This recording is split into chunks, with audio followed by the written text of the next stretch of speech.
और एक व्यक्ति मधुशाला गया। जाते समय उसने सोचा कि रात जब लौटूंगा अंधेरा बहुत हो जाएगा और फिर मैं नशे में भी होऊंगा। सांस लालटेन लेता चला। वो लालटेन लेके मधुशाला गया। फिर उसने वहां शराब पी और आधी रात बीते वो अपने घर की तरफ वापस लौटा। चलते वक्त उसने लालटेन उठा ली और घर की तरफ चला, लेकिन रास्ते पर जगह जगह खड़े हुए जानवरों से, मकानों से, रास्ते पर गुजरते लोगों से उसकी टक्कर होने लगी। वो बार बार अपनी लालटेन उठा के देखने लगा और पूछने लगा अपने मन में कि आज लालटेन को क्या हो गया है, प्रकाश नहीं मालूम होता। रास्ता बड़ा अंधेरा मालूम पड़ता है, लालटेन कुछ प्रकाश नहीं देती। फिर आखिर में वो एक दीवार से टकरा के नाली में गिर पड़ा। उसने गुस्से से लालटेन पटक दी और उसने कहा कि ठीक ही कहते थे पुराने लोग कि कलयुग आएगा जब प्रकाश भी फिर प्रकाश नहीं देगा। ये लालटेन भी कलयुग ही मालूम पड़ती है। फिर सुबह उसे बेहोश हालत में ही घर उठा के पहुंचाया गया। दोपहर मधुशाला के मालिक ने एक नौकर भेजा और उसके साथ एक चिट्ठी भेजी। उस चिट्ठी को उसने जाके उस रात शराब पिए आदमी को दी। उस चिट्ठी में मधुशाला के मालिक ने लिखा था, मेरे मित्र, रात तुम भूल से अपनी लालटेन की जगह मेरे तोते का पिंजरा उठा के ले गए। मैं लालटेन वापस भेज रहा हूं, कृपा करके मेरा तोते का पिंजरा तुम वापस लौटा देना। तब उसने पीछे जाकर देखा, वो रात तोते का पिंजरा ले आया था। अब तोते के पिंजरों से प्रकाश नहीं निकलता, लेकिन बेहोश आदमी को यही पता नहीं चलता है कि क्या लालटेन है, क्या तोते का पिंजरा है। आज तक आदमी धर्म के नाम पर तोतों के पिंजरे पकड़े रहा है, इसलिए धार्मिक दुनिया पैदा नहीं हो सकी और आदमी का परिवर्तन नहीं हो सका। धर्म के नाम पर हम तोतों के पिंजरे पकड़े हुए हैं, प्रकाशित दिए नहीं। इस बात में कि पूरब के लोग धार्मिक थे या भारत के लोग आध्यात्मिक थे, ये बात सरासर झूठी है। अब तक कोई जमीन पर कोई मुल्क आध्यात्मिक नहीं रहा है। इस झूठी बात के कारण हमको ये भ्रम पैदा होता है कि हम आध्यात्मिक थे फिर भी हम शांत नहीं हो सके। और तब इसका परिणाम ये होगा कि अगर इतने आध्यात्मिक होते हुए हम शांत नहीं हो सके तो इसका मतलब क्या है, सारी दुनिया कितनी ही आध्यात्मिक हो जाए शांत नहीं हो सकेगी। पहली बात, हम आध्यात्मिक कभी नहीं, इसलिए दूसरा निष्कर्ष लेने की कोई भी जरूरत नहीं है। पहले इस पर ही हम विचार करें, हम कैसे आध्यात्मिक थे। क्या आध्यात्मिक बातें करने से कोई आध्यात्मिक हो जाता है? तो तोते भी उपनिषद के वचन बोल देंगे और रामायण की पंक्तियां दोहरा देंगे और आध्यात्मिक शब्दों शास्त्रों को दोहराने में से कोई आध्यात्मिक नहीं होता। की सच्चाई ये है, जो लोग आध्यात्मिक नहीं होते वे ही इन शब्दों को दोहरा के आध्यात्मिक होने की तरफ फैसला लेने की कोशिश करते हैं।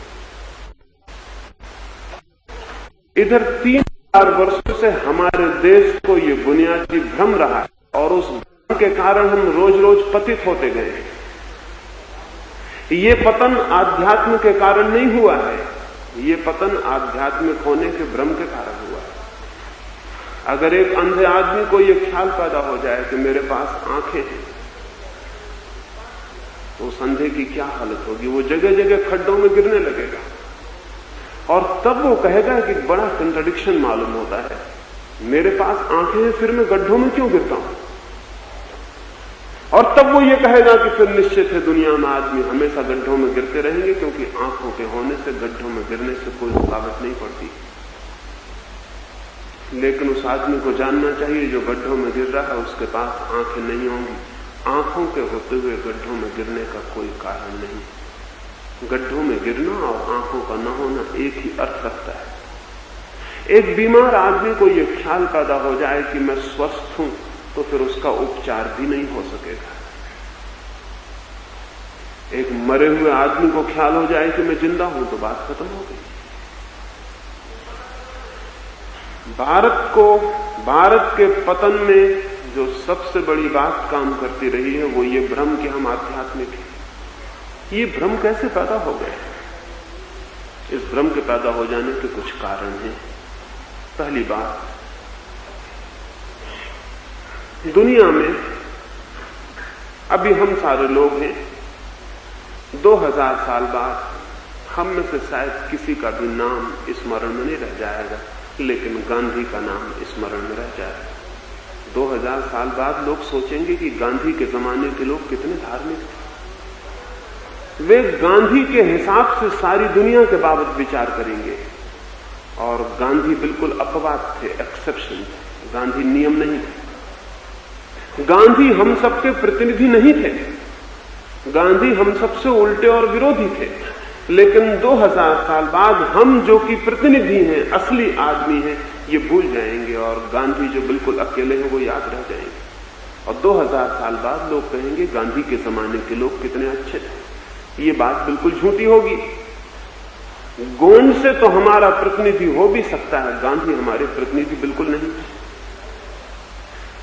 अब हम पीछे की तरफ सोचते हैं, बुद्ध के जमाने के लोग बड़े अच्छे थे, क्योंकि बुद्ध हमें याद है। बुद्ध बिल्कुल अकेले आदमी है, वो जमाने के प्रतिनिधि नहीं। महावीर हमें याद है, क्राइस्ट हमें याद है, सुकरात हमें याद है, कृष्ण और राम हमें याद है।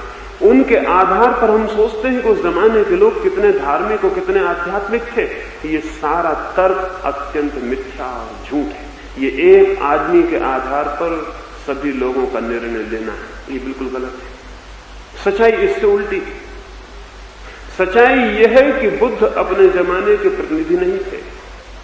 अन्यथा बुद्ध किन लोगों को समझा रहे थे कि चोरी मत करो, बेईमानी मत करो, झूठ मत बोलो, हिंसा मत करो, क्रोध मत करो। बुद्ध किसको समझा रहे थे ये बातें? या तो बुद्ध पागल थे, लोग आध्यात्मिक थे, और बुद्ध समझा रहे थे चोरी मत करो। बुद्ध की शिक्षाएं किसके लिए थी अगर चोर नहीं थे तो? अगर बेईमान नहीं थे, अगर धोखेबाज लोग नहीं थे? किसको समझा रहे थे बुद्ध? क्राइस्ट किसको समझा रहे थे कि प्रेम करो? किसको समझा रहे थे कि एक चांटा कोई मारे तुम्हारे गाल पर तो दूसरा उसके सामने कर देना?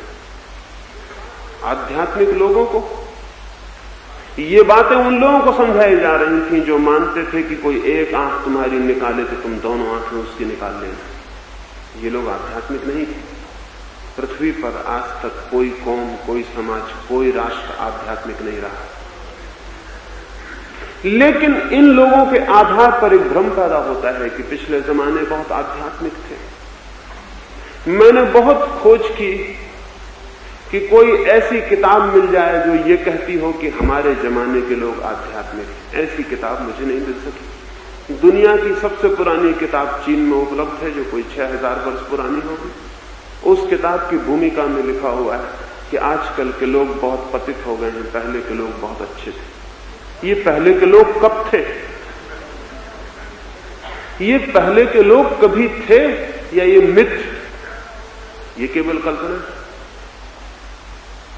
हर किताब कहती है पहले के लोग अच्छे थे। हर उपदेशक कहता है पहले के लोग अच्छे थे। अतीत अच्छा था, ये हम मान लेते हैं, और इससे एक कठिनाई, एक कंट्रडिक्शन, एक विरोधाभास खड़ा हो जाता है कि इतने दिनों तक हम आध्यात्मिक रहे और फिर हमारी ये स्थिति हो रही। ये हमारा पतन फिर समझाना बहुत कठिन हो जाता है। तब फिर एक ही रास्ता रह जाता है, या तो हम कलयुग के ऊपर दोष थोप दें कि ये युग ही खराब है, लेकिन ये बड़ी बचकानी दलील है। समय खराब नहीं होता, ना अच्छा होता है। युग खराब नहीं होते। तब फिर दूसरा रास्ता यह है कि हम पश्चिम के भौतिकवाद के ऊपर सारा दोष थोप दें, कम्युनिज्म के ऊपर, नास्तिकता के ऊपर, साइंस के